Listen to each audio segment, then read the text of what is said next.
2 फरवरी 1835 Lord Macaulay Britain की parliament को एक खिताब करते हैं।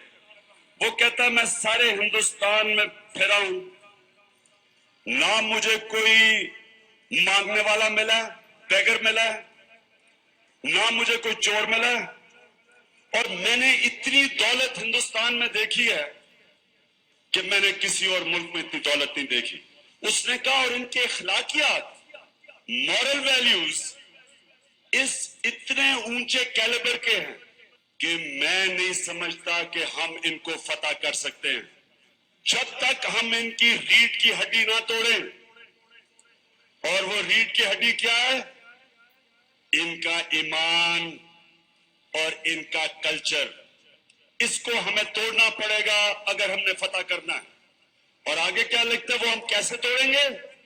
हम इनका तालीम का निजाम तब्दील करेंगे और इनका कल्चर, और तभी हम इनकी कल्चर और सेल्फ एस्टीम यानी इनकी खुददारी और गैरत तब हम खत्म करेंगे जब हम इनको ये एहसास दिलवा देंगे कि आप नीचे हैं और हम ऊंचे हैं। जो हम करते हैं वो बेहतर है, आप जो करते हैं वो इंफीरियर क्वालिटी का यानी कि वो कमजोर है।